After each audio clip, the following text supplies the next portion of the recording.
Live.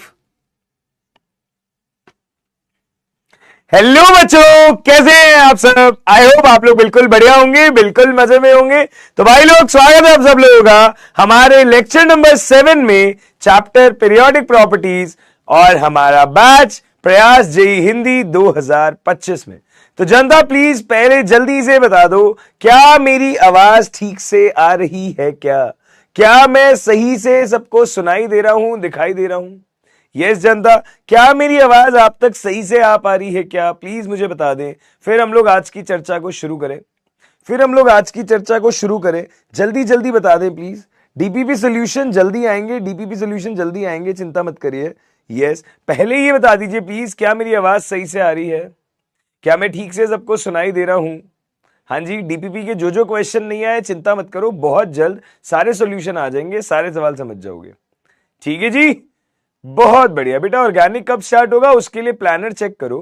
Planner में अगर आपको नहीं समझ में आ रहा है तो कुछ टाइम में आपको इंफॉर्मेशन मिल जाएगी, है ना? अगर प्लानर में नहीं समझ में आ रहा है तो कुछ समय में आपको इंफॉर्मेशन मिल जाएगी।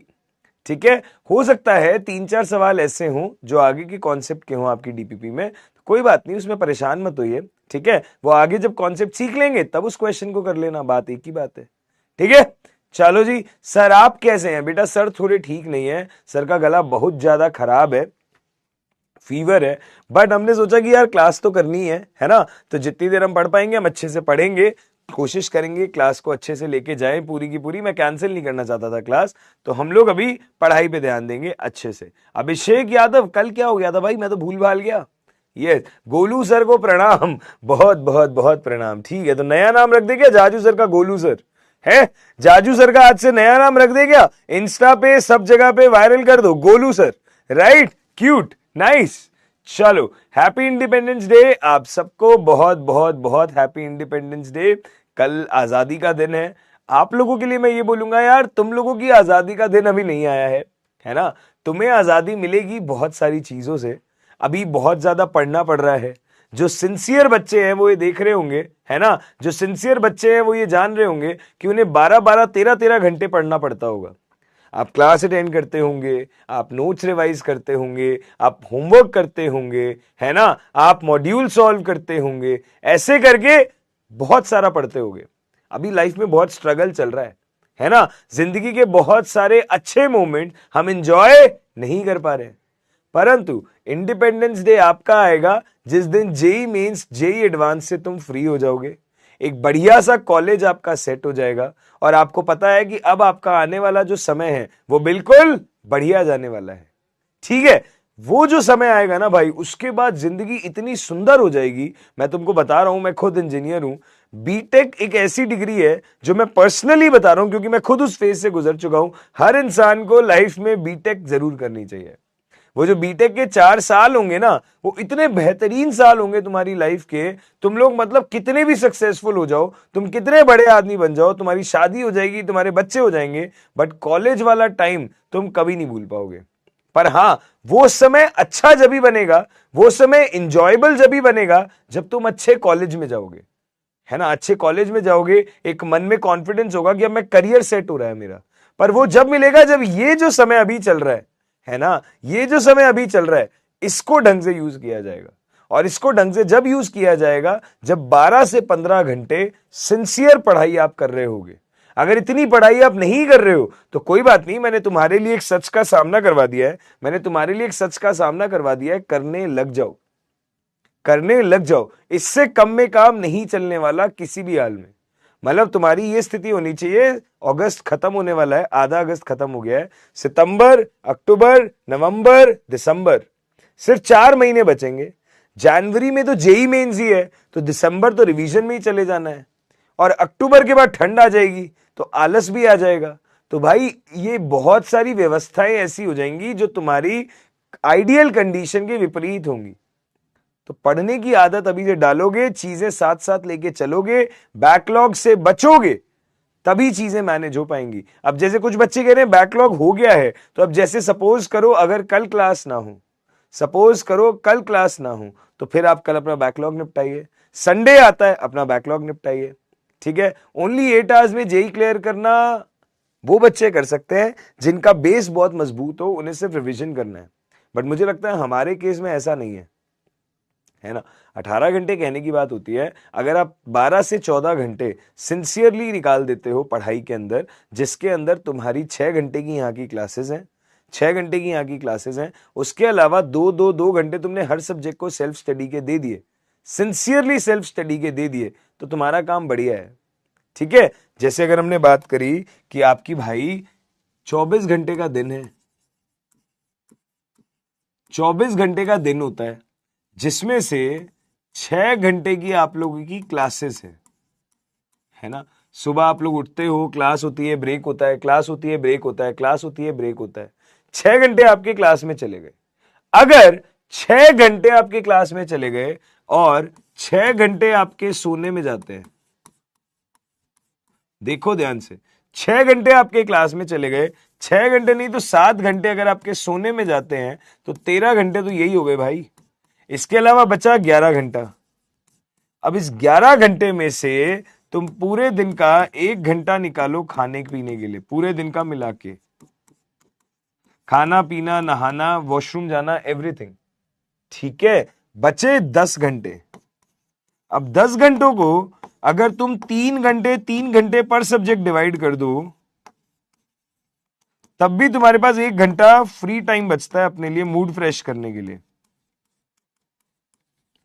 तब भी तुम्हारे पास 1 घंटा फ्री टाइम बचता है अपना मूड फ्रेश करने के लिए। तुम्हें गाने सुनने हैं, तुम्हें वॉक पे जाना है, तुम्हें घर वालों से बात करनी है, तुम्हें जो भी करना है वो तुम कर सकते हो।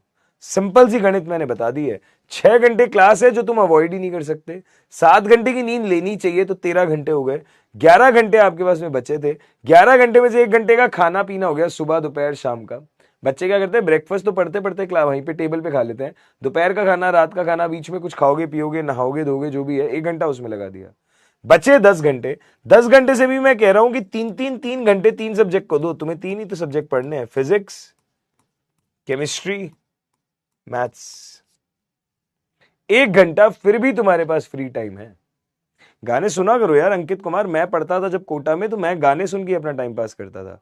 मेरी क्लासेस होती थी शाम के टाइम, तो शाम को मैं रात को 8 बजे तक क्लास से आता था, देन मैं खाना वाना खाता था, देन उसके बाद में 1 घंटा गाने सुनता था एफएम पे। उस टाइम पे ऐसे ऐप नहीं चलते थे, स्पॉटिफाई, विंक और गाना.com, ये सब उस वक्त एफएम चलता था। हम ईयरफोन लगा के, लीड लगा के एफएम पे गाने सुनते थे।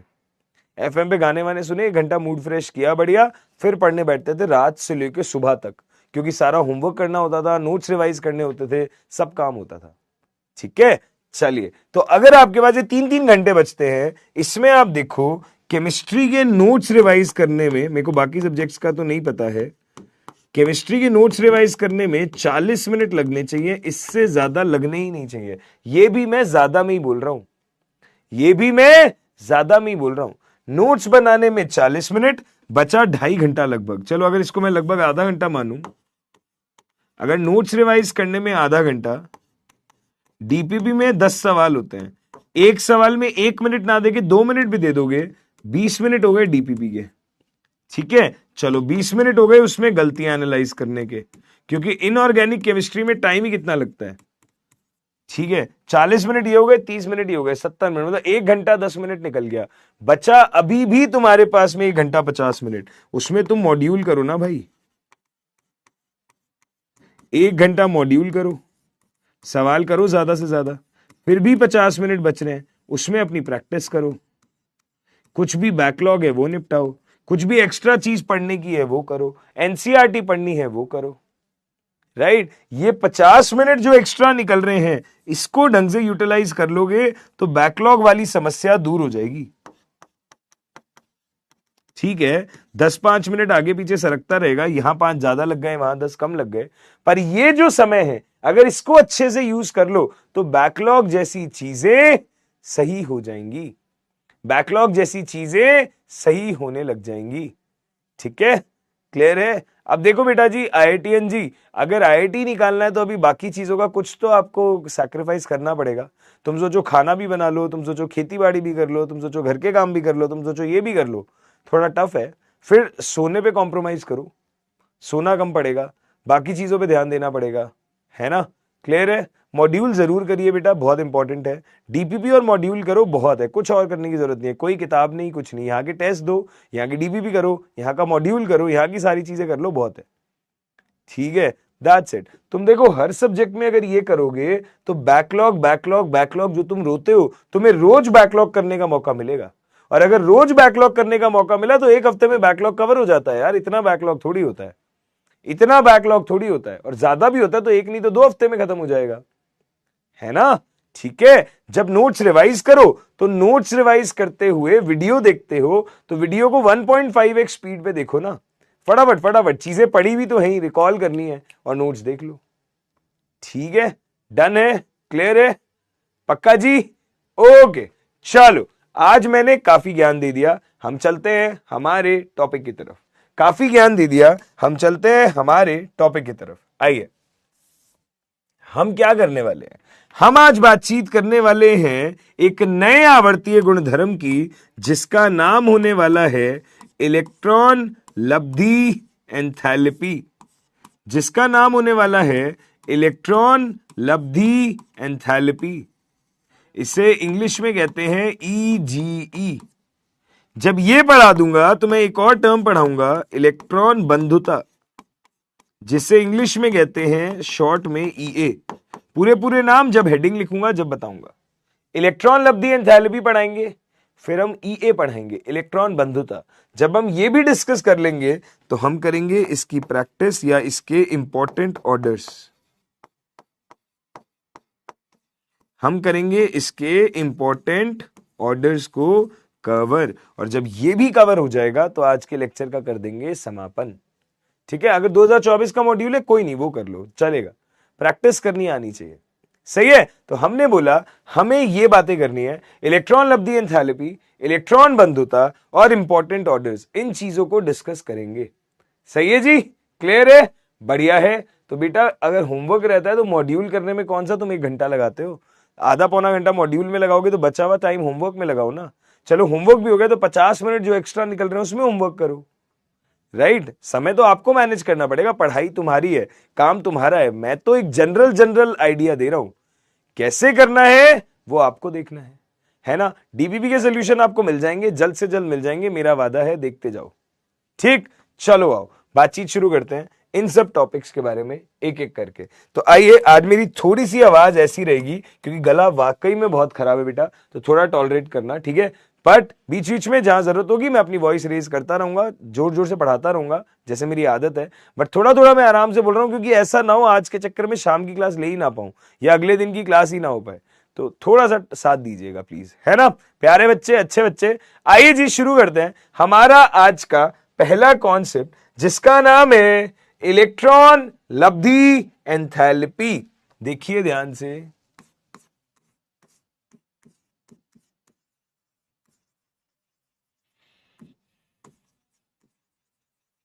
इलेक्ट्रॉन गेन एंथैल्पी, या हमने इसको हिंदी में बोला इलेक्ट्रॉन लब्धि एंथैल्पी। इलेक्ट्रॉन लब्धि एंथैल्पी, EGE कहते हैं इसको शॉर्ट में।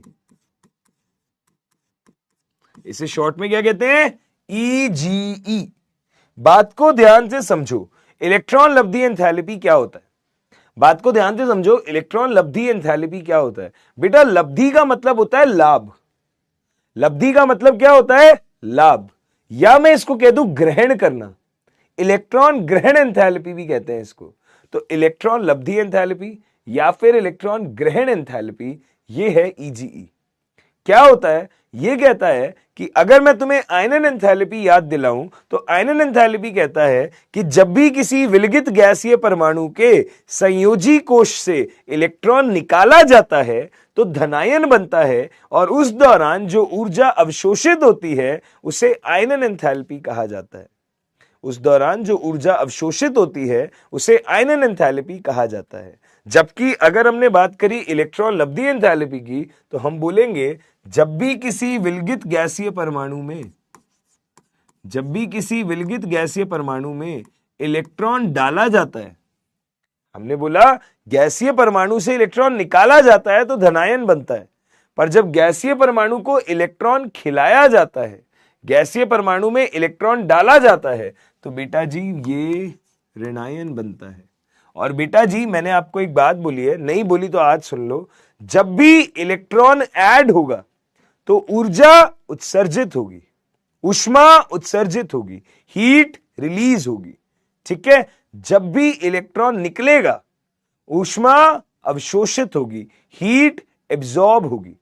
तो हमने बोला इलेक्ट्रॉन लाभ एंथैल्पी, इलेक्ट्रॉन लब्धि एंथैल्पी क्या है? जब भी एक विलगित गैसीय परमाणु में एक इलेक्ट्रॉन को ऐड किया जाता है तो वो एक ऋणायन बनता है M-। वो क्या बनता है? एक ऋणायन बनता है M-। और इस दौरान जो भी ऊष्मा उत्सर्जित होती है उसे कहते हैं EgE। इस दौरान जो भी ऊष्मा उत्सर्जित होती है इसे क्या कहते हैं? EgE। EgE का मान क्या होता है? ऋणात्मक। EgE का मान क्या होता है? ऋणात्मक। इनफैक्ट इसे हम कहते हैं EgE1, क्योंकि IE1 IE2 तो आपको पता ही है, तो यहां भी वैसा ही होगा, पर इसका मान होता है ऋणात्मक। ठीक है, क्लियर है? चलो ध्यान से, बहुत अच्छी बात है, ये बात हमको समझ में आ गई। अब इसकी डेफिनेशन में लिखवाऊंगा, बट पहले मैं कॉन्सेप्ट में पकड़ बनवा दूं। ये पहला स्टेप था। मैंने बोला सपोज करो ये एक बार ऋणायन बन गया, ये एक बार ऋणायन बन गया। अब इसको अगर मैंने एक और इलेक्ट्रॉन खिलाने की कोशिश करी तो ये कन्वर्ट होगा इसमें। जो ऋणायन मेरे पास बना है इसको मैंने एक और इलेक्ट्रॉन खिलाने की कोशिश करी। ठीक है, पहले गैसीय परमाणु था, उसको इलेक्ट्रॉन खिलाया, ऋणायन बन गया। बने हुए ऋणायन को अगर एक और इलेक्ट्रॉन खिलाने की कोशिश करी तो वो किसमें कन्वर्ट हो जाएगा? M में -2 में। तो अब इस दौरान और इलेक्ट्रॉन खाया है तो ये भी इलेक्ट्रॉन लाभ एंथैल्पी है। परंतु मेरा क्वेश्चन ये है कि ये जो EgE2 का मान है ये धनात्मक होगा कि ऋणात्मक होगा? जो EgE2 का मान है ये धनात्मक होगा कि ऋणात्मक होगा? तो बेटा जी EgE1 का मान है ऋणात्मक, कि विलगित गैसीय परमाणु में जब इलेक्ट्रॉन ऐड हुआ तो ऋणायन बन गया और उस दौरान जो ऊष्मा उत्सर्जित हुई वो नेगेटिव है। EgE1 का मान नेगेटिव है क्योंकि उदासीन परमाणु में इलेक्ट्रॉन डलेगा, ऊष्मा उत्सर्जित होगी। परंतु ऋणायन में एक और इलेक्ट्रॉन डलेगा तो वही वाली बात है यार, मैंने पिछली क्लास में जब आयनन एंथैल्पी की बात करी थी मैंने तब भी कहा था दुनिया में हर चीज उदासीन होना चाहती है। दुनिया में हर चीज उदासीन होकर रहना चाहती है। अगर दुनिया में हर चीज उदासीन होकर रहना पसंद करती है, अगर दुनिया में हर चीज उदासीन होकर रहना पसंद करती है तो बेटा जी तुमने उदासीन को पहले एक ऋणायन बना दिया, एक माइनस चार्ज चढ़ा दिया उस पे, और अब तुम एक और माइनस चार्ज चढ़ा रहे हो उस पे। अब तुम एक और माइनस चार्ज चढ़ा रहे हो उस पे, तो मुझे एक बात बताओ, क्या वो माइनस चार्ज जो एक और तुम चढ़ाने की कोशिश कर रहे हो उसको खुशी खुशी अपने ऊपर लेगा या नहीं लेना चाहेगा? तो अगर तुम माइनस चार्ज एक और चढ़ा रहे हो तो वो उसको खुशी खुशी एक्सेप्ट नहीं करना चाहेगा। वो कहेगा भाई मुझे जो तूने इलेक्ट्रॉन दिया है वही मेरे पे भारी हो रहा है, तू एक और इलेक्ट्रॉन दे रहा है मेरे को, मैं नहीं लेना चाहता। पर भाई अब जब ये रिएक्शन करवानी है तो इलेक्ट्रॉन देना तो पड़ेगा। अगर इलेक्ट्रॉन देना तो पड़ेगा तो बेटा जी जब वो खुद खुशी से इलेक्ट्रॉन नहीं ले रहा तो आपको क्या करना पड़ेगा? लाते घूसे मारने पड़ेंगे कि भाई लेना पड़ेगा इलेक्ट्रॉन। और अगर लाते घूसे मारने पड़ गए इसका मतलब वो खुद से ऊष्मा उत्सर्जित कर रहा है या आप बाहर से एनर्जी दे रहे हो? आप बाहर से लाते घूसे मार के एनर्जी दे रहे हो। मतलब इस बारी वो ऊर्जा का अवशोषण कर रहा है, वो ऊष्मा का अवशोषण कर रहा है, ना कि उत्सर्जन कर रहा है। तो हमने बोला कि पहला स्टेप जो था वो ऊष्माक्षेपी था।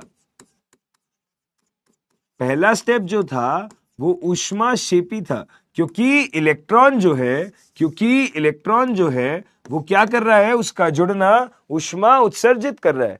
परंतु दूसरा स्टेप जो है वो क्या होगा? ऊष्माशोषी।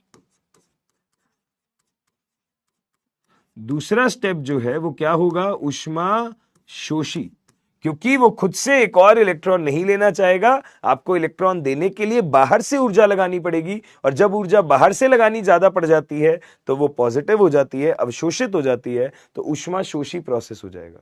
और इसी तरह अगर आपने M-2 में एक और इलेक्ट्रॉन डालने की कोशिश करी और ये कन्वर्ट हो गया M-3 में, तो ऐसा करने पे EgE3 का मान भी आ गया धनात्मक। EGE3 का मान भी आ गया धनात्मक, तो हम बोलेंगे ये भी हो जाएगा ऊष्मा शोषी, ये भी आ जाएगा ऊष्मा शोषी। तो यानी कि प्रथम स्टेप तो हमेशा ऊष्माक्षेपी होता है, पर आगे आने वाले सभी स्टेप्स कैसे होते हैं? ऊष्मा शोषी होते हैं। यह बात आपको समझनी जरूरी है कि जब भी किसी उदासीन गैसीय परमाणु में इलेक्ट्रॉन ऐड होता है तो प्रथम स्टेप हमेशा ऊष्माक्षेपी ही होगा, परंतु आगे आने वाले स्टेप कैसे होंगे? ऊष्मा शोषी होंगे। सही है। तो हम लोग इसकी डेफिनेशन क्या लिखें? जब आयनन एंथैल्पी की बात करी थी तो यह बात बड़ी फिक्स थी कि हमेशा ही ऊर्जा या ऊष्मा अवशोषित होगी, अवशोषित होगी, अवशोषित होगी। तो आयनन एंथैल्पी का मान हमेशा धनात्मक था, पर ईजीई में प्रथम स्टेप तो ऋणात्मक है, बाकी सारे स्टेप्स में मान धनात्मक है। तो हम इसकी डेफिनेशन क्या लिखेंगे? ध्यान से सुनिएगा। हम इसकी डेफिनेशन क्या लिखेंगे? ध्यान से सुनिएगा। किसी गैसीय परमाणु में, किसी गैसीय परमाणु में इलेक्ट्रॉन ऐड करने पर, किसी गैसीय परमाणु में इलेक्ट्रॉन ऐड करने पर उत्सर्जित या अवशोषित, उत्सर्जित या अवशोषित होने वाली ऊष्मा का मान इलेक्ट्रॉन ग्रहण एंथैल्पी कहलाता है।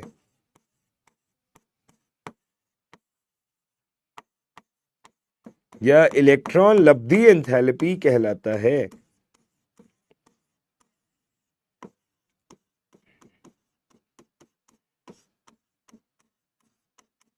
ठीक है, ये डेफिनेशन समझ में आई क्या? अब आप कह रहे हो सर गैसीय परमाणु में इलेक्ट्रॉन ऐड हो रहा है ना, तो वो पहला स्टेप तो आपने कहा था हमेशा ही ऋणात्मक होगा, तो फिर आपने यहां पे उत्सर्जित या अवशोषित क्यों लिखा? अगर आप ऋणायन में इलेक्ट्रॉन ऐड कर रहे हो तो फिर वो अवशोषित हो रहा है, वो हम समझ रहे हैं, पर गैसीय परमाणु में ऐड करने पर अवशोषित या उत्सर्जित कैसे हो रहा है? तो बेटा गैसीय परमाणु में ऐड करने पे अवशोषित या उत्सर्जित इसलिए हो रहा है कि कुछ परमाणु तो ऐसे हैं जो इलेक्ट्रॉन को इजीली ग्रहण कर लेते हैं, बट कुछ परमाणु ऐसे हैं जो इलेक्ट्रॉन को ग्रहण नहीं करते, जैसे अक्रिय गैसें। जैसे अक्रिय गैसें, अक्रिय गैसें कह रही हैं कि हम इतने स्थायी हैं, हमारा अष्टक पूरा हुआ हुआ है, हमें किसी इलेक्ट्रॉन की जरूरत नहीं है, तो उन्हें अगर आप इलेक्ट्रॉन खिलाने आओगे तो वो इलेक्ट्रॉन नहीं खाएंगी, और अगर वो इलेक्ट्रॉन नहीं खाएंगी तो इसका मतलब आपको बाहर से लाते घुसे मारने पड़ेंगे, और अगर बाहर से लाते घुसे मारने पड़े तो उदासीन गैसीय परमाणु को भी इलेक्ट्रॉन खिलाने में अवशोषण हो सकता है। और ऐसे में अभी थोड़ी देर में और सिखाऊंगा जहां इलेक्ट्रॉनिक विन्यास स्थायी होता है, जैसे अर्धपूरित, जैसे आयनन एंथैल्पी में सिखाया था, जहां अर्धपूरित होगा, जहां पूर्ण पूरित होगा, वहां भी इलेक्ट्रॉन परमाणु आसानी से नहीं खाएंगे, तो वहां पे भी अवशोषित ऊर्जा का मान आएगा, तो वहां भी इलेक्ट्रॉन ग्रहण एंथैल्पी का मान पॉजिटिव हो जाएगा। ठीक है, चलो ये तो पहला स्टेप हो गया। इन पॉइंट्स को मैं अभी लिखता हूं एक एक करके। ये मेरा पहला स्टेप था डेफिनेशन का। दूसरा स्टेप सुनिएगा, दूसरा स्टेप सुनिएगा। क्या बोला मैंने, प्लीज ध्यान से सुने। हमने बोला EGE1 का मान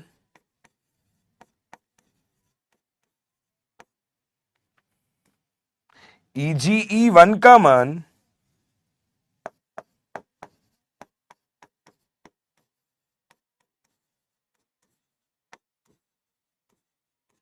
धनात्मक या ऋणात्मक हो सकता है। EGE1 का मान धनात्मक या ऋणात्मक हो सकता है, परंतु EGE2 से लेकर EGEN तक का मान सदैव पॉजिटिव होता है, धनात्मक होता है। ठीक है, उसका मान सदैव धनात्मक होता है। क्लियर है? EGE1 का मान धनात्मक या ऋणात्मक कुछ भी हो सकता है, परंतु आगे वाली EGE का मान सदैव धनात्मक ही होता है। क्लियर है? कोई दिक्कत, कोई समस्या, कोई परेशानी? कोई दिक्कत, कोई समस्या, कोई परेशानी? समझ में आई ये वाली बात? समझ में आई ये वाली बात? बहुत बढ़िया है। अगर ये चीज आपको समझ में आती है कि EGE1 का मान धनात्मक या ऋणात्मक कुछ भी हो सकता है, पर आगे हमेशा धनात्मक होता है, तो ये धनात्मक या ऋणात्मक क्या है, तो हम इस पॉइंट को लिखते हैं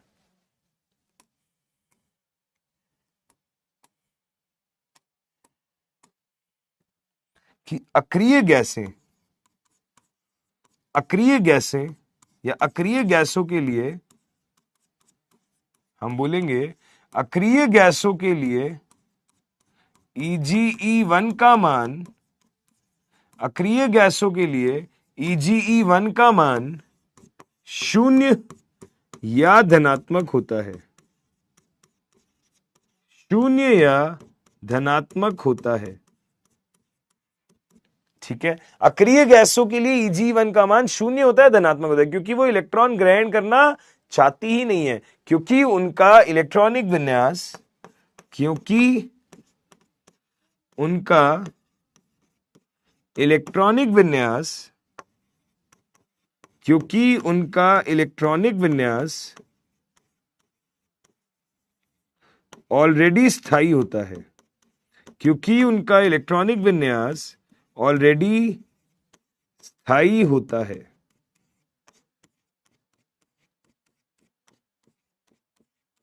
ठीक है, क्योंकि उनका इलेक्ट्रॉनिक विन्यास ऑलरेडी स्थायी होता है। ऐसे ही जो धातु हैं वो भी इलेक्ट्रॉन ग्रहण करना नहीं चाहते, तो उनके लिए भी मान शून्य या धनात्मक होता है। ठीक है, एक और चीज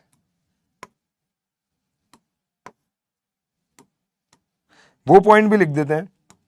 जिन तत्वों का इलेक्ट्रॉनिक विन्यास, जिन तत्वों का इलेक्ट्रॉनिक विन्यास, जिन तत्वों का इलेक्ट्रॉनिक विन्यास अर्धपूरित या पूर्ण पूरित हो, जिन तत्वों का इलेक्ट्रॉनिक विन्यास अर्धपूरित या पूर्ण पूरित हो,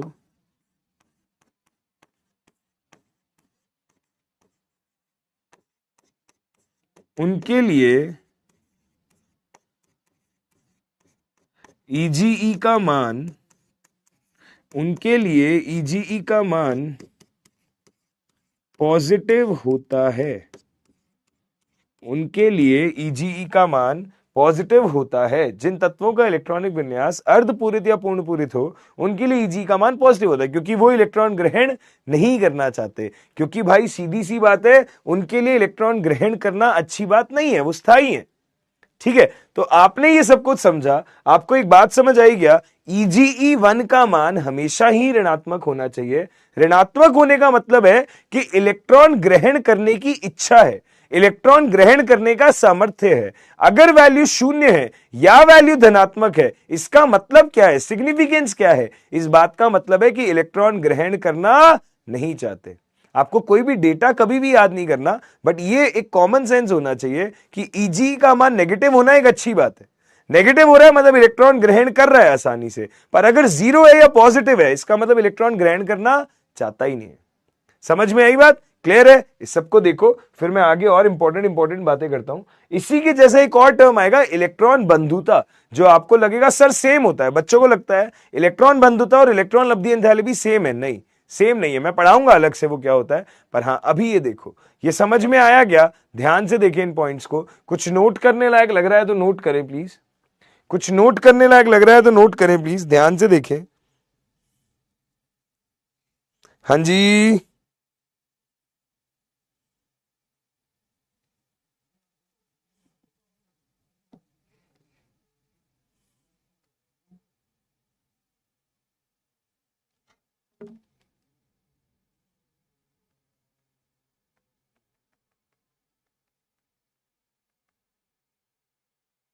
हाँ जी,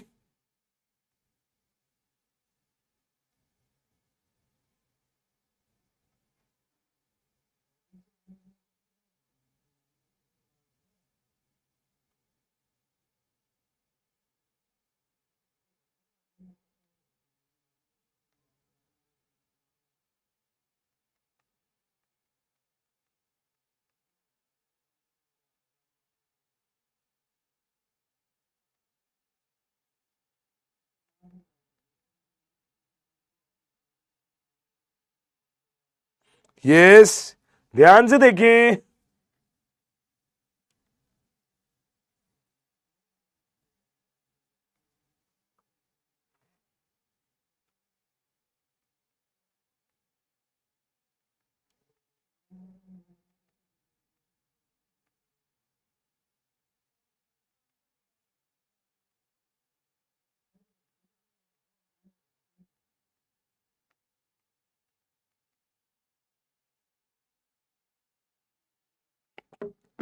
हाँ भाई, चलो आगे बात करें।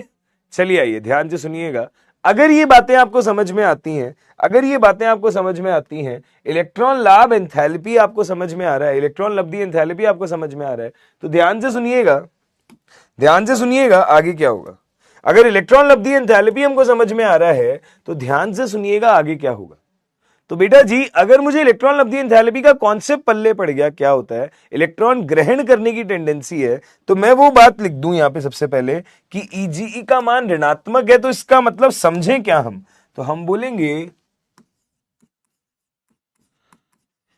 Ege का मान ऋणात्मक होना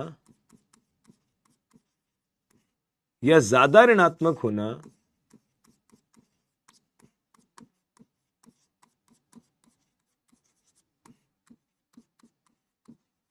Ege का मान ज्यादा ऋणात्मक होना यह बताता है, Ege का मान ज्यादा ऋणात्मक होना यह बताता है कि इलेक्ट्रॉन ग्रहण की तत्व का,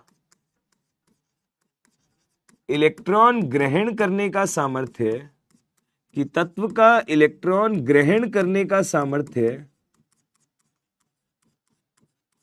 अधिक है, तत्व का इलेक्ट्रॉन ग्रहण करने का सामर्थ्य अधिक है। ठीक है, Ege का मान ज्यादा ऋणात्मक होना यह बताता है कि वो इलेक्ट्रॉन को आसानी से ग्रहण करेगा। ठीक है, Ege का मान धनात्मक होना या शून्य होना यह बताता है, Ege का मान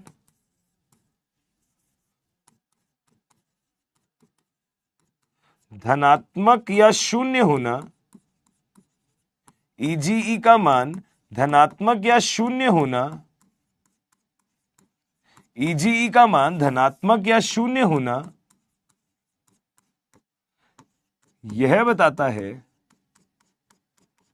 यह बताता है कि इलेक्ट्रॉन को ग्रहण, कि तत्व इलेक्ट्रॉन को कभी ग्रहण नहीं करना चाहता, कि तत्व इलेक्ट्रॉन को कभी ग्रहण नहीं करना चाहता। समझ में आई बात? तत्व जो है वो इलेक्ट्रॉन को कभी ग्रहण नहीं करना चाहता, इसीलिए आपको बाहर से ऊर्जा देनी पड़ती है। ठीक है जी, ये बात भी समझ में आई। अगर ये बात भी समझ में आती है तो हम बात करते हैं आवर्त सारणी में क्या होता है। हम बात करते हैं आवर्त सारणी में क्या होता है, तो हमें बात करनी पड़ेगी ट्रेंड्स की। तो Ege का जो ऑर्डर होगा ना, वो मैं दो तरीके से पढ़ाऊंगा, है ना। Ege का ऑर्डर जो है मैं दो तरीके से पढ़ाऊंगा। कभी कभी लिखा होता है विद साइन, मतलब हम नेगेटिव साइन के साथ देखेंगे, क्योंकि Ege का मान नेगेटिव में खेलता है ज्यादातर। कभी कभी वो बोलेगा Ege का मैग्नीट्यूड, ठीक है, सिर्फ परिमाण, सिर्फ मैग्नीट्यूड, तो हम बिना साइन के ऑर्डर देंगे। तो दो जगहों पे बात हो रही है। अगर कुछ नहीं बोला तो आप विद साइन ही मानेंगे, ठीक है, विदाउट साइन मानेंगे, सॉरी, कुछ नहीं बोला तो विदाउट साइन मानेंगे। ठीक है, चलिए ध्यान से देखिएगा, मैं उस चीज को लिखवा भी दूंगा, सुनना ध्यान से। मेरी लैंग्वेज जो आपकी एनसीईआरटी कहती है, वो क्या कहती है, किसी वर्ग में, किसी वर्ग में, पहला पॉइंट है, किसी वर्ग में ऊपर से नीचे जाने पर, किसी वर्ग में ऊपर से नीचे जाने पर, किसी वर्ग में ऊपर से नीचे जाने पर Ege का मान ज्यादा ऋणात्मक से, ज्यादा नेगेटिव से कम नेगेटिव होता है। Ege का मान ज्यादा नेगेटिव से कम नेगेटिव होता है। किसी वर्ग में ऊपर से नीचे जाने पर Ege का मान ज्यादा नेगेटिव से कम नेगेटिव होता है, यानी कि आकार बढ़ने की वजह से, नाभिक और संयोजी कोश के बीच की दूरी बढ़ती है। नाभिक और संयोजी कोश के बीच की दूरी बढ़ने के कारण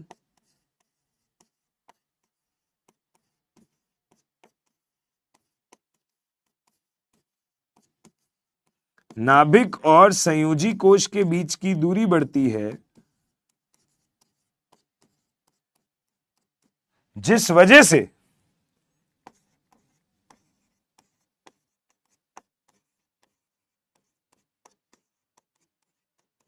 इलेक्ट्रॉन ग्रहण करने का, या ऐसे लिखें, जिस वजह से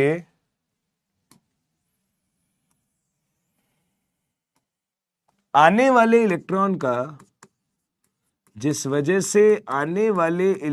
का नाभिक से आकर्षण उतना नहीं रहता। आने वाले इलेक्ट्रॉन का नाभिक से उतना आकर्षण नहीं रहता।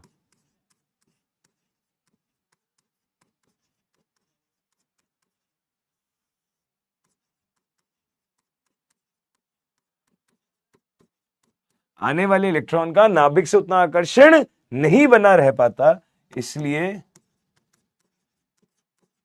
इलेक्ट्रॉन ग्रहण करने का सामर्थ्य घटता है।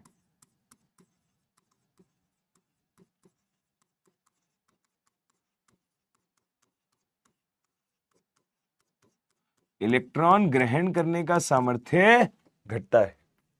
ठीक है, इलेक्ट्रॉन ग्रहण करने का सामर्थ्य घटता है। ठीक है, इसीलिए मान ज्यादा नेगेटिव से कम नेगेटिव होता है। ध्यान से इस बात को फील करो, क्या बोला मैंने? Lithium, sodium, potassium, rubidium, caesium. जैसे अगर मैं एग्जांपल लूं तो ये नाभिक है, ये प्रथम कोश है, द्वितीय कोश है। अगर मैंने यहाँ रुबिडियम की बात करी तो ये नाभिक है, प्रथम कोश, ये द्वितीय कोश, ये तृतीय कोश, ये चतुर्थ कोश। सपोज करें ये समझें अगर हम बात, ठीक है। या फिर हमने बोला है ना, ये 1:2 2:1 है, ये हमारा इस तरीके से सपोज करना। तो बेटा जी आप देखो, जैसे जैसे कोश की संख्या बढ़ रही है, नाभिक और संयोजी कोश के बीच की दूरी बढ़ रही है। तो बेटा अगर बाहर से कोई इलेक्ट्रॉन आ रहा है तो वो इलेक्ट्रॉन कैसे आएगा अंदर और क्यों आएगा अंदर, ये सोचो। कोई भी बाहर से आने वाली चीज ऐसे अपनी मर्जी से आके थोड़ी बैठ जाएगी इस परमाणु में। वो जब आएगी जब उसे इस परमाणु से किसी तरीके का आकर्षण फील होगा। उसका मन जब आने का करेगा जब उसे इस परमाणु से किसी तरीके का आकर्षण फील होगा। और आकर्षण कौन देगा भाई? समान आवेशों में तो प्रतिकर्षण ही होता है, विपरीत आवेशों में आकर्षण होता है। तो जब किसी परमाणु का नाभिक आने वाले इलेक्ट्रॉन को अपनी तरफ खींच पाएगा, अपनी तरफ आकर्षित कर पाएगा, उस स्थिति में इलेक्ट्रॉन ग्रहण करने की एंथैल्पी अच्छी होगी, है ना, ज्यादा ऋणात्मक होगी। वो चाह के इलेक्ट्रॉन ग्रहण करेगा। पर जिस स्थिति में आने वाले इलेक्ट्रॉन को उतना बढ़िया से नहीं खींच पाएगा, इलेक्ट्रॉन अच्छे से ग्रहण नहीं हो पाएगा। तो हमने वही बोला, अगर हम लिथियम के केस में बात करें, आकार छोटा है, नाभिक जो है वो बाहरी कोश के आने वाले इलेक्ट्रॉन को अपनी तरफ आकर्षित कर लेगा। परंतु क्योंकि यहां नाभिक बहुत अंदर है, कोश बाहर बाहर बाहर बाहर बाहर होता जा रहा है, तो जो आने वाला इलेक्ट्रॉन है वो इस नाभिक को उतना अच्छे से आकर्षित नहीं कर पाएगा, या ये नाभिक उस आने वाले इलेक्ट्रॉन को आकर्षित नहीं कर पाएगा। ये बोलना ज्यादा सही है कि ये जो नाभिक है वो आने वाले इलेक्ट्रॉन को उतना अच्छे से अपनी तरफ नहीं खींच पाएगा, जबकि ये वाला नाभिक तो कह रहा है तेरी ओर तेरी ओर तेरी ओर हाय रब्बा। तो वो वाला सीन हो गया इसका। तो राइट, इसने खींच लिया आसानी से, ये नहीं खींच पाया। इसीलिए वर्ग में जैसे जैसे नीचे जाते हैं, आकार बढ़ने के साथ साथ इलेक्ट्रॉन को खींचने का सामर्थ्य, इलेक्ट्रॉन को ग्रहण करने का सामर्थ्य क्या होता जाता है? घटता जाता है, कम होता जाता है। इसीलिए ईजीई का मान ज्यादा ऋणात्मक से कम ऋणात्मक की तरफ मूव करता है, ज्यादा ऋणात्मक से कम ऋणात्मक की तरफ मूव करता है। मैं आवर्त की बात भी करूंगा, पर प्लीज मुझे बताएं क्या वर्ग की बात समझ आती है? मैं आवर्त की बात भी करूंगा, बट प्लीज मुझे समझाएं क्या वर्ग की बात समझ में आती है? जल्दी बताओ, मैं पानी पीता हूं फिर आगे बात करते हैं। यस हाँ जी।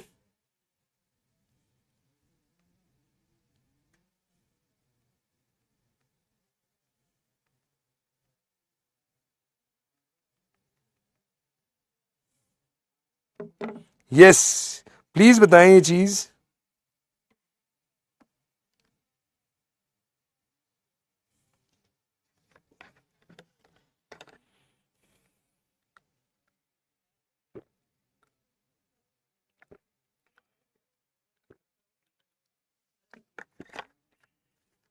डन है, डन है। यानी कि लिथियम के लिए, वैसे तो धातु है, सभी के लिए इलेक्ट्रॉन ग्रहण करना कोई खास अच्छी बात नहीं है, पर स्टिल लिथियम के लिए ईजीई का मान थोड़ा ज्यादा ऋणात्मक होगा एज कंपेयर टू सीजियम के लिए, है ना। लिथियम के लिए ज्यादा ऋणात्मक होगा एज कंपेयर टू सीजियम के लिए। सही बात है, बात को फील करके पढ़ो, ठीक है ना, क्लियर है। ओके जी, तो हमने बोला कि ईजीई का मान ज्यादा ऋणात्मक से कम ऋणात्मक जाता है। तो अगर मैंने यहां पे ईजीई का ऑर्डर बोला, मैं हमेशा ब्रैकेट में विद साइन लिखूंगा, मैं हमेशा ब्रैकेट में विद साइन लिखूंगा। आपको ध्यान रहे, मैं नेगेटिव चार्ज मान के बात कर रहा हूं, ठीक है, नेगेटिव चार्ज मान के बात कर रहा हूं। तो हमने बोला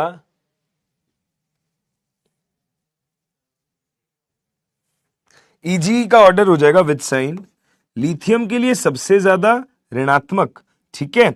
सोडियम के लिए अगर ऋणात्मक है तो यानी कि सबसे छोटी वैल्यू हो गई ओवरऑल विद साइन, तो ये क्रम हो गया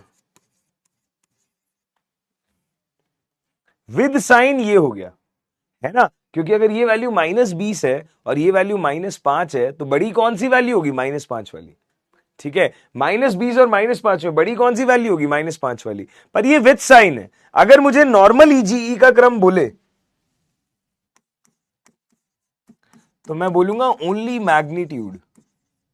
मैग्नीट्यूड मतलब साइन हट गया, सिर्फ आगे की वैल्यू। तो भाई -20 और -5, माइनस माइनस हट गया, ये 20 और ये 5, तो 20 और 5 में बड़ी वैल्यू कौन? 20। तो हम बोलेंगे अगर ओनली मैग्नीट्यूड की बात है तो फिर लिथियम जीतेगा, सोडियम जीतेगा, पोटेशियम, रुबिडियम, सीजियम, ये ऑर्डर हो जाएगा, ठीक है, क्लियर है। इसलिए हम कहते हैं कभी कभी सिर्फ मैग्नीट्यूड के आधार पे बोला जाता है कि वर्ग में ऊपर से नीचे आने पर ईजीई का मान घटता है। क्यों? क्योंकि मैग्नीट्यूड वाइज बात हो रही है, ठीक है। तो आपको समझ में आना चाहिए ओनली मैग्नीट्यूड या विद साइन। सर अगर एग्जाम में नहीं लिखा हुआ कि मैग्नीट्यूड या साइन तो हम क्या समझेंगे? तो बेटा अगर लिखा हुआ है तो बहुत बढ़िया है, अगर एग्जाम में नहीं लिखा हुआ है, यदि पेपर में सिर्फ ईजीई का क्रम बोल दे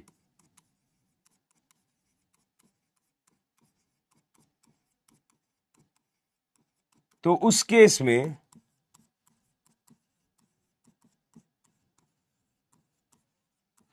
ओनली मैग्नीट्यूड वाला क्रम मार्क करके आए, ओनली मैग्नीट्यूड वाला क्रम मार्क करके आए।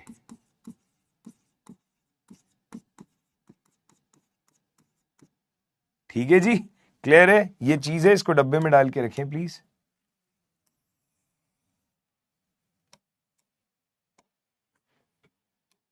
हाँ जी, डन है क्या? क्लियर है। तो आपको साइन के साथ भी लिखना आ गया, आपको मैग्नीट्यूड के साथ भी लिखना आ गया, और आपको यह भी समझ में आ गया कि पेपर में सवाल क्या होगा।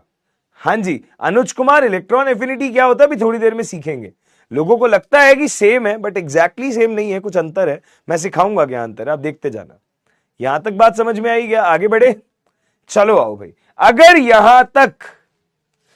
यहां तक बात क्लियर है तो हमने वर्ग का लॉजिक सीख लिया, हमने वर्ग का लॉजिक सीख लिया। अब हम बात करते हैं आवर्त की। ये पहला पॉइंट था वर्ग का, हम बात कर रहे हैं आवर्त के बारे में। देखो ध्यान से, सेकंड पॉइंट, आवर्त में, किसी आवर्त में, आवर्त सारणी के अंदर किसी आवर्त में वर्ग में तो ऊपर से नीचे जाने पर ज्यादा ऋणात्मक से कम ऋणात्मक होता है। ठीक है, किसी आवर्त में बात करें तो EGE का मान किसी आवर्त में लेफ्ट टू राइट जाने पर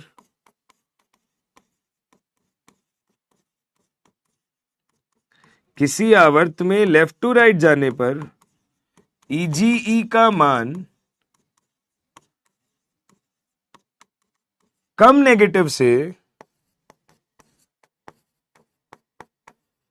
ज्यादा नेगेटिव होता है। किसी आवर्त में लेफ्ट टू राइट जाने पर EGE का मान क्या होता है? कम नेगेटिव से ज्यादा नेगेटिव होता है। मतलब अगर मैं मैग्नीट्यूड वाइज बोलूं तो बढ़ता है। जैसे मैग्नीट्यूड वाइज यहां वैल्यू घट रही थी, यहां वैल्यू बढ़ती है। ऐसा क्यों होता है? ऐसा इसलिए, ऐसा Z इफेक्टिव बढ़ने की वजह से होता है। क्योंकि आपको पता है आवर्त में लेफ्ट से राइट जाने पर Z इफेक्टिव बढ़ता है, और अगर Z इफेक्टिव बढ़ता है तो इसका मतलब यह है कि नाभिकीय आवेश, परमाणु का प्रभावी नाभिकीय आवेश बढ़ रहा है। मतलब नाभिक आने वाले इलेक्ट्रॉन को ज्यादा आकर्षित करेगा। अगर परमाणु में आने वाले इलेक्ट्रॉन को नाभिक ज्यादा आकर्षित करेगा तो इलेक्ट्रॉन ग्रहण करने का सामर्थ्य बढ़ेगा। इलेक्ट्रॉन ग्रहण करने का सामर्थ्य बढ़ेगा तो EGE का मान ज्यादा ऋणात्मक होगा। तो कम ऋणात्मक से ज्यादा ऋणात्मक होता है। ठीक है, इसके अंदर अपवाद एक ही है, अक्रिय गैस है, क्योंकि वो आवर्त के एंड में आती है और उन पे ये रूल लागू नहीं होता।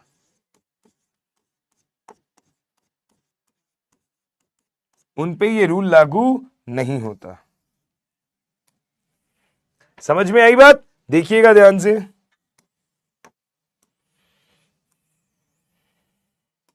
सुनना ध्यान से।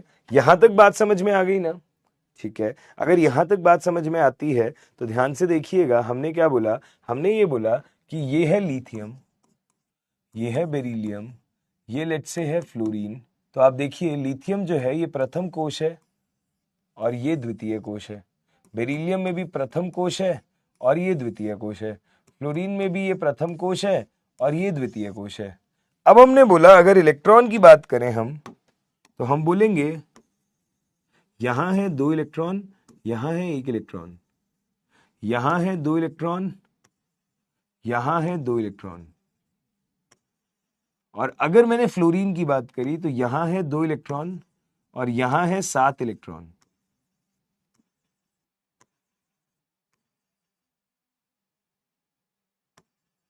एक, दो, तीन, चार, 5, 6, 1, 2, 3, 4, 5, 6 और 7। ये है फ्लोरीन। तो लिथियम हो गया, बेरिलियम हो गया, फ्लोरीन हो गया। अगर मैं इनकी बात करूं तो भाई आप ध्यान से देखो, जैसे जैसे आप आगे जा रहे हो संयोजी कोश में इलेक्ट्रॉन की संख्या बढ़ रही है, नाभिक पे ज्यादा अच्छे से आकर्षण हो रहा है क्योंकि परिरक्षण प्रभाव खराब है। अगर Z इफेक्टिव बढ़ रहा है तो आने वाले इलेक्ट्रॉन को लिथियम ज्यादा अच्छे से अप्रोच करेगा या फ्लोरीन का नाभिक अच्छे से अप्रोच करेगा? फ्लोरीन का नाभिक कहेगा आजा आजा, राइट? क्योंकि एक इलेक्ट्रॉन ग्रहण करते ही फ्लोरीन के संयोजी कोश में अष्टक पूरा होने लग जाएगा, जबकि लिथियम का जो नाभिक है वो उतना अच्छा Z इफेक्टिव नहीं रखता, तो इलेक्ट्रॉन को आसानी से अट्रैक्ट नहीं कर पाएगा। तो हम बोलेंगे यहां मान कम ऋणात्मक, वहां मान ज्यादा ऋणात्मक। यानी कि आपको लगेगा कि लेफ्ट टू राइट जाने पे मान कम ऋणात्मक से ज्यादा ऋणात्मक हो रहा है, या सिर्फ मैग्नीट्यूड वाइज बात करें तो हम बोलेंगे कि जो मान है वो बढ़ रहा है। ये बात समझ में आई क्या? ये बात समझ में आई क्या? पर मैंने एक बात बोली है, अपवाद है अक्रिय गैस से। या फिर एक पॉइंट और याद करो, मैंने लिखवाया था, जिन तत्वों का इलेक्ट्रॉनिक विन्यास अर्धपूरित या पूर्ण पूरित होता है उनके लिए मान पॉजिटिव होता है। तो बेरिलियम है, नाइट्रोजन है, जैसे आयनन एंथैल्पी में बात हुई थी, इनके लिए मान अर्धपूरित या पूर्ण पूरित वाला केस लगता है। तो हम क्या बोलेंगे, ध्यान से देखना, हम क्या बोलेंगे ध्यान से देखना। मैंने बोला एग्जाम्पल है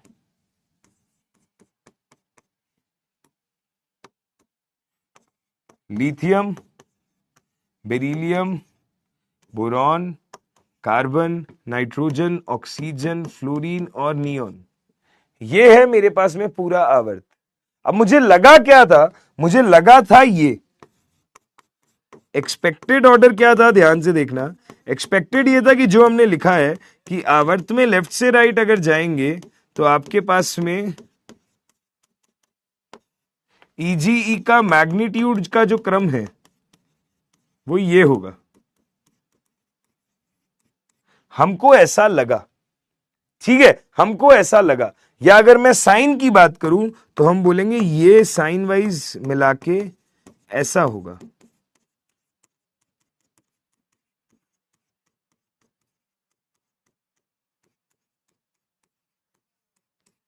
सही है, हमको लगा साइन वाइज ये चीज ऐसी होगी, परंतु असलियत में ऐसा बिल्कुल नहीं है। असलियत में ऐसा बिल्कुल नहीं है, ये ऑर्डर होता ही नहीं है। अगर ये ऑर्डर होता ही नहीं है तो एक्चुअल ऑर्डर क्या होता है? अगर ये ऑर्डर होता ही नहीं है तो एक्चुअल ऑर्डर क्या होता है? बात को प्लीज ध्यान से समझने की कोशिश करें। अगर ये ऑर्डर होता ही नहीं है तो एक्चुअल ऑर्डर क्या होता है? तो मैं आपको याद दिला दूं बेटा, बेरिलियम के लिए संयोजी कोश विन्यास होता है 2s2, नाइट्रोजन के लिए संयोजी कोश विन्यास होता है 2s2 2p3, और नियॉन के लिए संयोजी कोश विन्यास होता है 2s2 2p6। तो भाई बेरिलियम है पूर्ण पूरित, नाइट्रोजन है पी उपकोश अर्धपूरित, और नियॉन है अक्रिय गैस पूर्ण पूरित, है ना। तो भाई पूर्ण पूरित वालों का स्थायित्व ज्यादा होता है, अर्धपूरित वालों का उनसे थोड़ा कम होता है, बट ओवरऑल लोगों में ज्यादा होता है। तो आप यहां पे ध्यान से देखेंगे कि यहां मान नेगेटिव होगा बट यहां मान जीरो या पॉजिटिव, फिर नाइट्रोजन के लिए मान पॉजिटिव, और फिर उसके बाद में नियॉन के लिए भी मान क्या हो जाएगा? पॉजिटिव या जीरो। एक सेकंड भाई। हाँ भाई, यहां तक बात ठीक है क्या जो मैंने बोली? यहां तक की चीजें समझ में आई क्या? अगर यहां तक की मेरी बात आसानी से समझ में आ रही है तो अगली बात को सुनने की कोशिश करें, अगली बात को सुनने की कोशिश करें। हमें पता है लेफ्ट टू राइट जाने पे वैल्यू बढ़नी तो चाहिए, पर ये नियॉन, नाइट्रोजन और बेरिलियम ये लोग वो हैं जो नेगेटिव वैल्यू नहीं रखेंगे, पॉजिटिव वैल्यू रखेंगे। ठीक है, अगर पॉजिटिव वैल्यू रखेंगे तो अगर मैंने ईजीई का साइन वाला क्रम बनाने की कोशिश करी, अगर मैंने ईजीई का विद साइन वाला क्रम बनाने की कोशिश करी तो क्या आएगा? तो भाई अगर विद साइन चेक करोगे तो सबसे ज्यादा वैल्यू तो नियॉन की आएगी क्योंकि इसके लिए वैल्यू धनात्मक है। उसके बाद में क्योंकि लेफ्ट टू राइट जाने पे बढ़ रही है तो नियॉन के बाद आएगा नाइट्रोजन, नाइट्रोजन के बाद आएगा बेरिलियम। ये तीनों अर्धपूरित, पूर्णपूरित, स्थायी वाले सबसे आगे आ गए।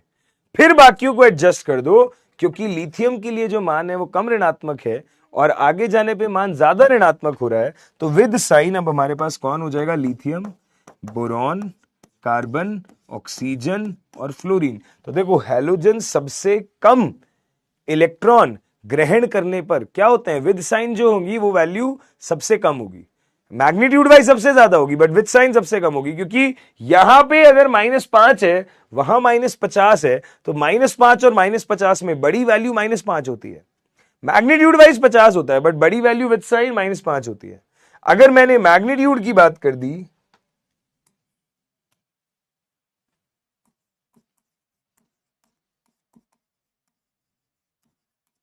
अगर मैंने मैग्नीट्यूड की बात कर दी तो हम क्या बोलेंगे? तो हम क्या बोलेंगे? अब ध्यान से देखें, अब ध्यान से देखें, अगर हमने मैग्नीट्यूड की बात कर दी तो ऑर्डर क्या हो जाएगा? उल्टा। ऑर्डर क्या हो जाएगा? उल्टा। बात समझ आई क्या? बात समझ आई क्या? प्लीज मुझे बताएं, ये चीज क्लियर है क्या? यस, प्लीज मुझे बताएं, ये चीज क्लियर है क्या? यस, जल्दी बताएं भाई, ये चीज क्लियर है क्या? कोई दिक्कत, कोई समस्या, कोई परेशानी? कोई दिक्कत, कोई समस्या, कोई परेशानी? अभय कुमार सिंह, किस बात को लेकर कंफ्यूज हो गए बेटा? किस बात को लेकर कंफ्यूज हो गए बेटा? प्लीज बताएं। हम लोग तो सब कुछ लिख के चल रहे हैं बकायदा, सब कुछ लिख के चल रहे हैं हम बकायदा। जीरो का मतलब इलेक्ट्रॉन ले ही नहीं रहे हैं, किसी हाल में ले ही नहीं रहे हैं। ठीक है, डन है जी। आगे बढ़े क्या? आगे बढ़े क्या? चलो बढ़िया, सुनो ध्यान से, अभी कुछ इसके स्पेशल ऑर्डर देखते हैं। जब कुछ स्पेशल ऑर्डर देखेंगे ना, तो जो बच्चे अभी कंफ्यूजन में हैं उनका थोड़ा मन और हल्का होगा, उन्हें चीजें थोड़ी और आसान लगेगी। ठीक है, कुछ स्पेशल ऑर्डर देखते हैं, उससे क्या होगा, मन थोड़ा और हल्का होगा, चीजें थोड़ी और आसान लगेंगी। जैसे कि ध्यान से देखना, मेरी हेडिंग क्या है,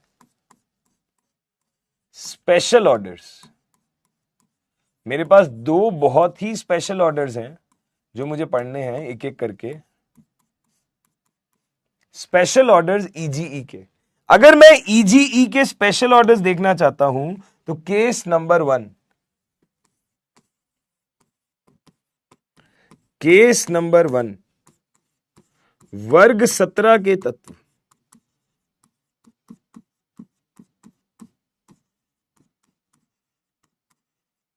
वर्ग 17 के तत्वों का क्रम कैसे निकलेगा? वर्ग 17 के तत्वों का क्रम ध्यान से देखिए। हमने बोला फ्लोरीन, क्लोरीन, ब्रोमीन, आयोडीन। ठीक है, एस्टेटाइन में लिख नहीं रहा, रेडियोधर्मी होता है। आयोडीन तक बात करते हैं। समझिएगा बात को। हम बोलेंगे कि वर्ग में ऊपर से नीचे जाने पर जो इलेक्ट्रॉन ग्रहण करने की एंथैल्पी का सामर्थ्य है वो घटता है। ठीक है, एफ के लिए वैल्यू काफी नेगेटिव, आयोडीन के लिए वैल्यू कम नेगेटिव है ना। तो विथ साइन अगर आप देखोगे तो आयोडीन जीतेगा, मैग्नीट्यूड वाइज देखोगे तो फ्लोरीन जीतेगा। आपको यही लगता है? तो हम अगर बोले यहां पे कि ईजीई का क्रम अगर हम मैग्नीट्यूड वाला निकालें, क्योंकि अगर कुछ ना दिया हो तो वही पूछा जाता है। अभी मैं मैग्नीट्यूड लिख भी रहा हूं, थोड़ी देर में मैं लिखना भी बंद कर दूंगा। तो आपको पता है वर्ग में ऊपर से नीचे जाने पे इलेक्ट्रॉन का सामर्थ्य घटता है, पर मैग्नीट्यूड वाइज ये वैल्यू रहती है। तो आपको ये ऑर्डर लगेगा, परंतु ये ऑर्डर गड़बड़ है बेटा, ये ऑर्डर गड़बड़ है बेटा, इसीलिए ये स्पेशल ऑर्डर है। क्यों गड़बड़ है? तो गड़बड़ ये है कि एक्चुअल ऑर्डर जो आ रहा है वो थोड़ा सा चेंज के साथ आ रहा है। एक्चुअल ऑर्डर आ रहा है ये chlorine, fluorine, bromine, iodine. Actual order आ रहा है ये। फ्लोरीन और क्लोरीन की पोजीशन जो है वो क्या हो चुकी है? चेंज हो चुकी है। फ्लोरीन और क्लोरीन की पोजीशन जो है वो क्या हो चुकी है? चेंज हो चुकी है। अगर फ्लोरीन क्लोरीन की पोजीशन आपस में चेंज हो चुकी है, क्या मतलब है इस बात का? कैसे मतलब है इस बात का? समझे बात को ध्यान से। अगर फ्लोरीन और क्लोरीन की पोजीशन आपस में चेंज हो चुकी है तो इसका रीजन समझना पड़ेगा कि भाई ऐसा क्यों हुआ, हमें जो नॉर्मल ट्रेंड पता था वो क्यों नहीं फॉलो हुआ। तो उसका रीजन समझते हैं। रीजन ये है, हम इसका रीजन समझते हैं। रीजन ये है कि अगर आप देखें फ्लोरीन को, परमाणु क्रमांक 9, संयोजी विन्यास होता है 2s2 2p5। अगर हम देखें क्लोरीन को, परमाणु क्रमांक 17, संयोजी विन्यास होता है 3s2 3p5। फ्लोरीन हो गया 2s2 2p5, क्लोरीन हो गया 3s2 3p5। तो बेटा जी होता क्या है, फ्लोरीन का आकार क्लोरीन से तो छोटा है, ये बात आप मानते हो? अगर आप आकार की बात करते हैं तो फ्लोरीन का आकार क्लोरीन से छोटा है। अगर फ्लोरीन का आकार क्लोरीन से छोटा है तो हम बोलेंगे कि भैया ये है फ्लोरीन और ये है क्लोरीन।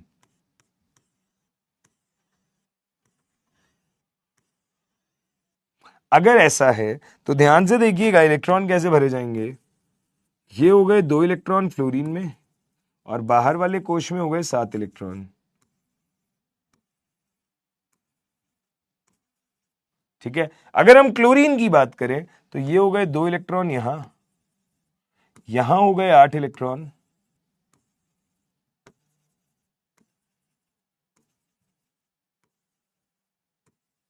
ठीक है, 3 3 6 और 2 8, राइट। और यहां हो गए 7 इलेक्ट्रॉन।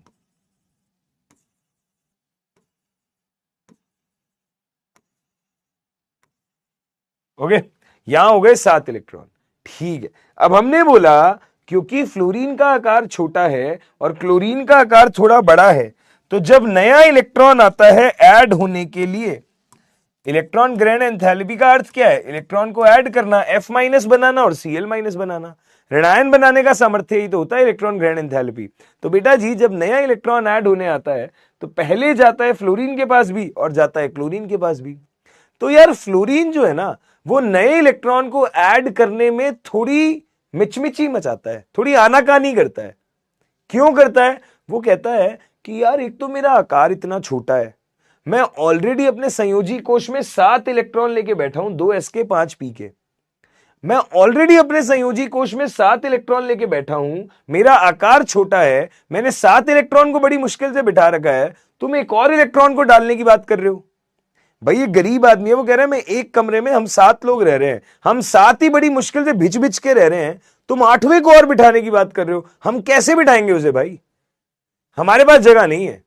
अब फ्लोरीन ने जब ये आनाकानी करी तो क्लोरीन कहता है कि चल कोई बात नहीं भाई, ठीक है, ऐसा नहीं है कि मेरा आकार कोई बहुत ही विशाल है, बट हाँ तुझसे थोड़ा ज्यादा आकार है, मतलब मेरे पास तेरे से थोड़ी ज्यादा जगह है कमरे में, मेरे पास तेरे से थोड़ी ज्यादा जगह है कमरे में, तो मैं आने वाले इलेक्ट्रॉन को आराम से फिर भी तेरे कंपैरिजन में तो बिठा ही लूंगा। मेरे भी संयोजी कोश में 7 इलेक्ट्रॉन है, बट क्योंकि मेरे पास मेरा आकार बड़ा है, मेरे पास थोड़ी जगह ज्यादा है, तो मैं आने वाले इलेक्ट्रॉन को इजीली थोड़ा बिठा पाऊंगा। फ्लोरीन कह रहा है भाई मैं तो नहीं बिठा पाऊंगा। तो इस वजह से क्लोरीन का इलेक्ट्रॉन ग्रहण करने का सामर्थ्य ज्यादा होता है एज कंपेयर टू फ्लोरीन। कारण है फ्लोरीन का छोटा आकार। क्योंकि फ्लोरीन का आकार छोटा है तो क्लोरीन आसानी से इलेक्ट्रॉन ग्रहण कर रहा है, उसके लिए Eg का मान क्या होगा, बेहतर होगा। तो हम बोलेंगे ये ज्यादा ऋणात्मक होगा, मतलब मैग्नीट्यूड वाइज ज्यादा होगा। ठीक है, तो हम बोलते हैं यहां पे रीजन, फ्लोरीन के छोटे आकार के कारण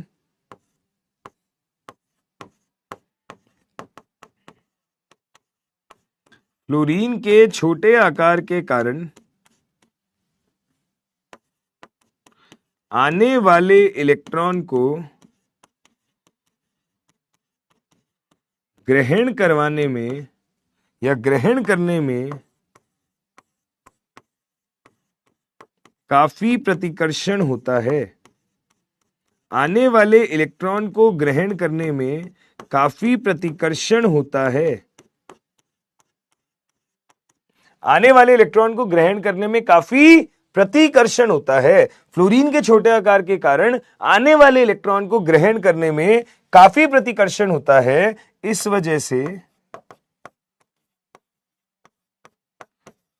से क्लोरीन थोड़े बड़े आकार के कारण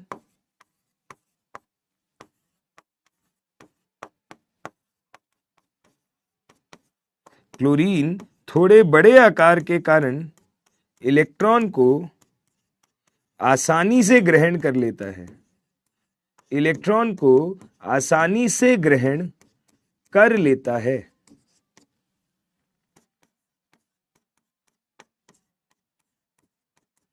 क्लोरीन आने वाले इलेक्ट्रॉन को आसानी से ग्रहण कर लेता है, इसीलिए क्लोरीन के लिए इलेक्ट्रॉन ग्रहण करने का सामर्थ्य ज्यादा है, और इसीलिए ऑर्डर में थोड़ा सा चेंज आ जाता है। फ्लोरीन पीछे चला जाता है, क्लोरीन आगे आ जाता है। ठीक है, वर्ग 17 के तत्व हैलोजन में इलेक्ट्रॉन ग्रहण एंथैल्पी में ये ऑर्डर है। अब आपको पता है ना, मैग्नीट्यूड वाइज अगर आप देखो तो पूरे आवर्त में सबसे बड़ी वैल्यू फ्लोरीन के लिए होगी। अगर मैग्नीट्यूड देखो, विथ साइन सबसे छोटी है, पर मैग्नीट्यूड वाइज सबसे बड़ी फ्लोरीन की वैल्यू है। पर फ्लोरीन से भी बड़ा अभी कौन आ गया है? क्लोरीन। फ्लोरीन से बड़ा भी अभी कौन आ गया है? क्लोरीन। तो हम ये बोलेंगे पूरी आवर्त सारणी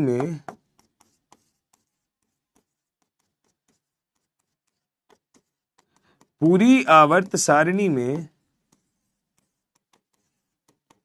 क्लोरीन के लिए Ege का मान सर्वाधिक होगा।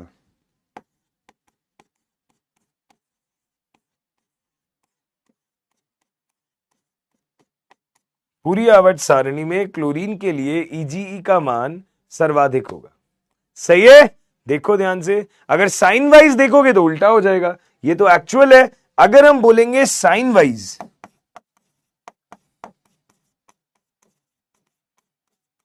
तो उल्टा ऑर्डर हो जाएगा। मैग्नीट्यूड ये है, साइन वाइज ये है। कोई ना पूछे तो हमें मैग्नीट्यूड ही बताना है। देखे ध्यान से, यस, देखिए ध्यान से जल्दी। यस बेटा, कोश कम होने से फ्लोरीन के नाभिक से ज्यादा आकर्षण नहीं हो पाता। वर्ग में वो चीज नहीं चलती, आवर्त में चलती है। जब सेम कोश हो तब वो बात चलती है, वर्ग में नहीं चलती। ठीक है, क्लियर है? इस वजह से आकार बहुत ही छोटा है फ्लोरीन का, इस वजह से। ब्रोमीन का क्लोरीन से भी ज्यादा है, बट ब्रोमीन क्लोरीन में वैसी चीज नहीं देखी गई। एक्सपेरिमेंटल डेटा के हिसाब से क्लोरीन और फ्लोरीन के बीच में ये बात हुई थी।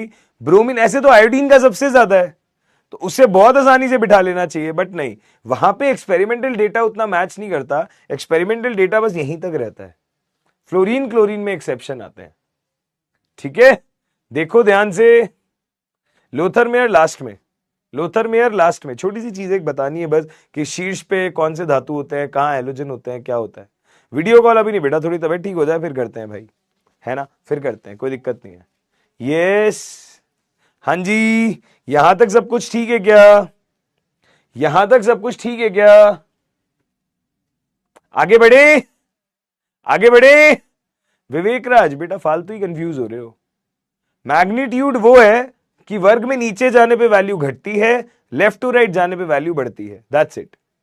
ठीक है, परंतु विद साइन है तो उल्टा है, दैट्स इट।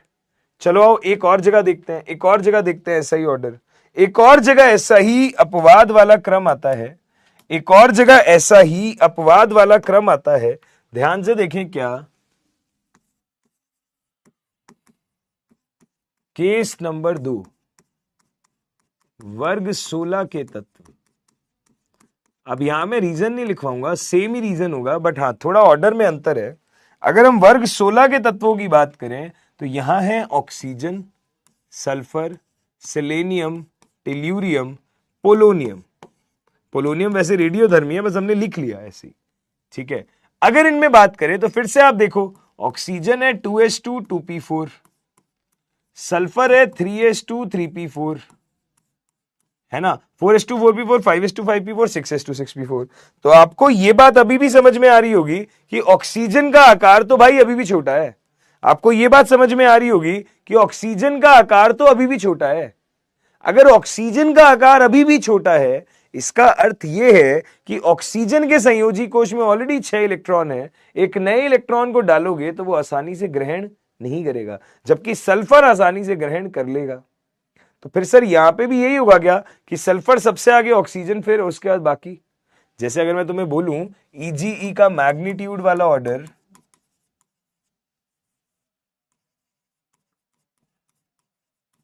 तो तुम बोलोगे सर देखो हमें तो यही पता था कि वर्ग में नीचे जाने पे चीजें घटती हैं, तो ऑर्डर ये है क्या?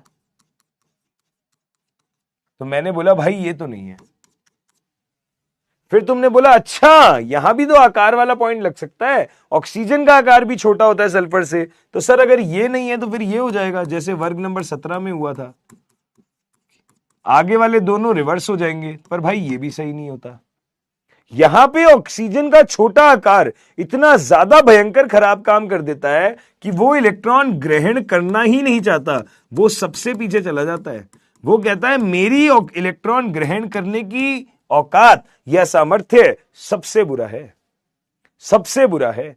जैसे हैलोजन में तो फ्लोरीन क्लोरीन ने आपस में समझौता कर लिया था, पर यहां पे सबसे लास्ट में चला जाता है। वो कहता है मैं ग्रहण करूंगा ही नहीं, अगर करूंगा ही नहीं तो सबसे लास्ट में चला गया। ये ऑर्डर आपका फाइनल ऑर्डर है, ये ऑर्डर आपका फाइनल ऑर्डर होता है। अगर आप सिर्फ मैग्नीट्यूड देखते हो, अगर आप विद साइन देखोगे तो ऑब्वियसली उल्टा।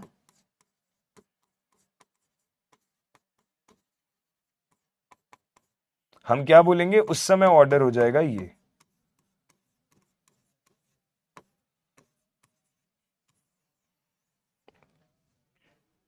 ठीक है, तो वर्ग 16 और वर्ग 17 ये दो क्रम आपको पता होने चाहिए, बड़े इंपॉर्टेंट है। वर्ग 16 और वर्ग 17 ये दो क्रम आपको याद ही होने चाहिए, आपको पता होने चाहिए। इन पे डायरेक्ट सवाल बहुत आते हैं, आपको पता हो। और क्वेश्चन में कभी भी ईजीई का क्रम पूछा है तो आपको मैग्नीट्यूड वाला क्रम बताना है। मैं बार बार चिल्ला चिल्ला के बता रहा हूं, टेस्ट में सवाल गलत करके मत आना। अगर उसने विद साइन लिखा है तो ही ये चीज करोगे, अदरवाइज अगर उसने इलेक्ट्रॉन लब्धि एंथैल्पी, इलेक्ट्रॉन ग्रहण एंथैल्पी, ईजीई का क्रम कुछ भी पूछा है तो सिर्फ मैग्नीट्यूड के आधार पे आंसर दोगे। समझ में आई बात? क्लियर है? पक्का जी? यस। तो ये दो ऑर्डर्स ध्यान रखना, ये दो ऑर्डर्स ध्यान रखना। ठीक है, दोनों बता दिए, जनक प्रजापत दोनों बता दिए भाई। ठीक है, बहुत सही। ऑक्सीजन इलेक्ट्रोनेगेटिव है, वो अलग पॉइंट है ना हर्ष पांडे, उसका इलेक्ट्रॉन ग्रहण करने से कोई लेना देना नहीं है, वो भी आएगा आगे। वैद्युत ऋणता इलेक्ट्रोनेगेटिव तो मैंने अभी तक पढ़ाया ही नहीं है इस चैप्टर में, तो पहले से उसको सोचने का कोई तुक ही नहीं है। Right, done done. अगर ये चीज समझ में आ गई है, अगर ये चीज समझ में आ गई है, तो एक छोटी सी बात और डिस्कस करते हैं, एक छोटी सी बात और डिस्कस करते हैं, जिसका नाम है क्या? एक छोटी सी बात और डिस्कस करते हैं जिसका नाम है क्या? ध्यान से सुनिएगा, इलेक्ट्रॉन बंधुता।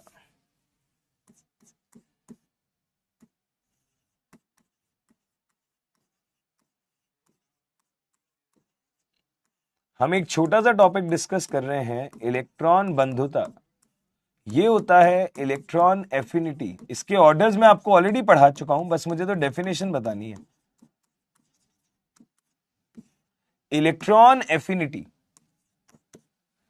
बेटा इलेक्ट्रॉन एफिनिटी को अगर मैं आसान भाषा में आपको समझाऊं तो मैं ये कहूंगा कि कुछ भी नहीं है, ईजीई का जो मैग्नीट्यूड का क्रम होता है वही इलेक्ट्रॉन एफिनिटी का क्रम होता है, वही इलेक्ट्रॉन एफिनिटी का क्रम होता है। मतलब यहां पे ये जो क्रम है ये इलेक्ट्रॉन ईजीई के मैग्नीट्यूड का है, इलेक्ट्रॉन एफिनिटी का भी यही है, इलेक्ट्रॉन बंधुता का। इसी तरह अगर आप यहां देखें तो ये जो क्रम है ईजीई के मैग्नीट्यूड का, यही इलेक्ट्रॉन एफिनिटी का भी है, इलेक्ट्रॉन बंधुता का।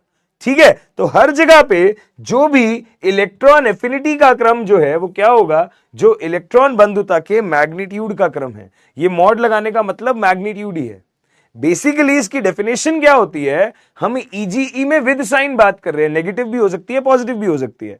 इलेक्ट्रॉन बंधुता ये अज्यूम करके चलता है कि पहला इलेक्ट्रॉन डालने पर हमेशा ऊर्जा उत्सर्जित ही होगी।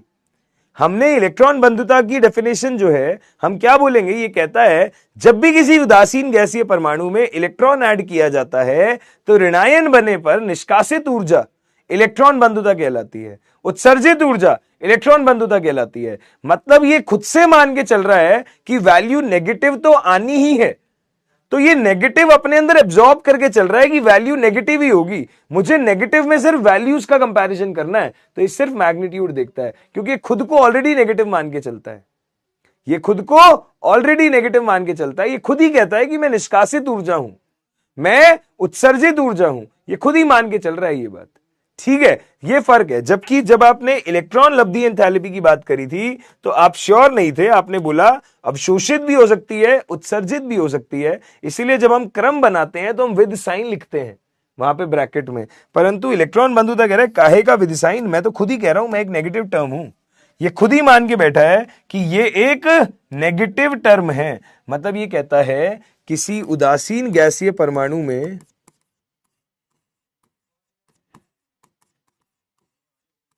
किसी उदासीन गैसीय परमाणु में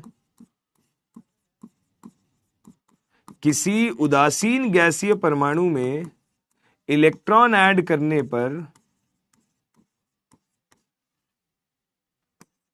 उत्सर्जित ऊर्जा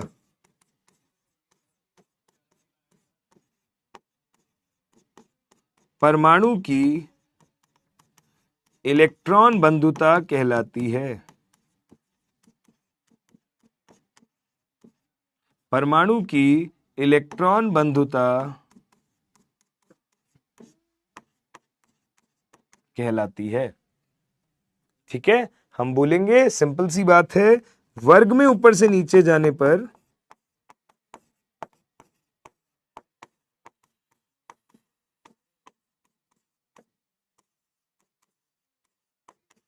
वर्ग में ऊपर से नीचे जाने पर इलेक्ट्रॉन बंधुता का मान घटता है, आवर्त में लेफ्ट से राइट जाने पर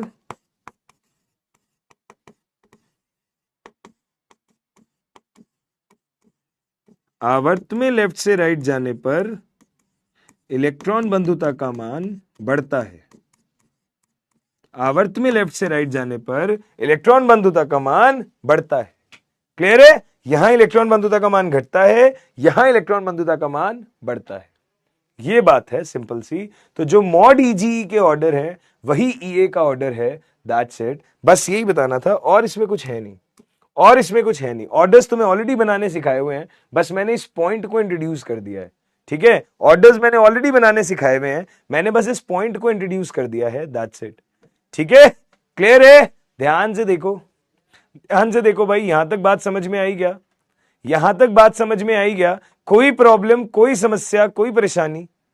यहां तक बात समझ में आई क्या? कोई प्रॉब्लम, कोई समस्या, कोई परेशानी भाई? ठीक है, डन है। कर लेंगे इसके क्वेश्चन आएंगे तो, कर लेंगे इसके क्वेश्चन आएंगे तो। एक पोल स्टार्ट करते हैं एक पोल स्टार्ट करते हैं। कितने बच्चों को बढ़िया से समझ आ गया? कितने बच्चों को आज का लेक्चर बढ़िया से समझ आ गया? बेटा ईजीई विद साइन का मतलब होता है ज्यादा ऋणात्मक से बेटा कम ऋणात्मक। जैसे तू एक बात सोच, लिथियम, बेरिलियम, बोरॉन, कार्बन, ऐसे तू लेफ्ट टू राइट जा रहा है या वर्ग में ऊपर से नीचे आ रहा है। तो वर्ग में ऊपर से नीचे जा रहा है, आकार बढ़ रहा है, इलेक्ट्रॉन ग्रहण करने की टेंडेंसी थोड़ी कम है क्योंकि नाभिक से दूरी बढ़ गई। जबकि लिथियम थोड़ा आसानी से इलेक्ट्रॉन ग्रहण कर लेगा। जो आसानी से इलेक्ट्रॉन ग्रहण कर लेगा उसके लिए ईजीई का मान ज्यादा ऋणात्मक होगा। जो मुश्किल से इलेक्ट्रॉन ग्रहण करेगा उसके लिए ईजी का मान ज्यादा धनात्मक होगा। जिसके लिए मान ज्यादा ऋणात्मक है, मान ज्यादा धनात्मक का मतलब है अगर ये -20 है तो ये -5 है, तो -20 के कंपैरिजन में -5 धनात्मक हुआ ना, ये कहना चाह रहा हूं। मतलब ईजीई का मान ज्यादा ऋणात्मक से कम ऋणात्मक की तरफ या ज्यादा ऋणात्मक से धनात्मक की तरफ, एक ही बात है, ठीक है। ज्यादा ऋणात्मक से कम ऋणात्मक की तरफ या ज्यादा ऋणात्मक से धनात्मक की तरफ, एक ही बात है, ठीक है। क्लियर है? पक्का जी? डन है? ओके, देखें जरा क्या सीन है क्लास का। 91% बच्चे कह रहे हैं अच्छे से समझ आया। जो बचे हुए 8% बच्चे हैं, कोई प्रॉब्लम नहीं है, इसको अच्छे से रिवाइज करें घर पे। मैं भी अपना गला ठीक करता हूं। जब अगली क्लास में मिलेंगे, जब अगली क्लास में मिलेंगे तो इसके कुछ अच्छे सवाल लगाएंगे, वैद्युत ऋणता को कवर करेंगे और चैप्टर की और अच्छी प्रैक्टिस करेंगे। मैक्सिमम 1 या 2 लेक्चर में ये चैप्टर हो जाएगा खत्म। फिर हम शुरू करेंगे हमारा अगला चैप्टर जिसका नाम है केमिकल बॉन्डिंग, ठीक है। इसका नाम है केमिकल बॉन्डिंग। ओके जी। तो ये जो मैंने एग्जाम्पल आपको करवाए हैं, जो मैंने आपको एग्जाम्पल करवाए हैं उन्हें ट्राई करिएगा। मॉड्यूल आप सबके पास में होगा, उसकी एक्सरसाइज 1 से क्वेश्चन नंबर 1 से लेके 20 तक ट्राई कर लीजिए प्लीज, ठीक है। प्लस जो डीपीपी मिलेगी उससे जरूर ट्राई करिए। हम मिलते हैं नेक्स्ट क्लास में, तब हम बात करेंगे आगे की चीजों की, ठीक है बेटा। Thank you so much, take care, bye bye.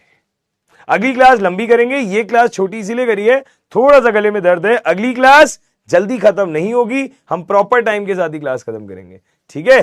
चलो बेटा, thank you so much, take care, bye bye.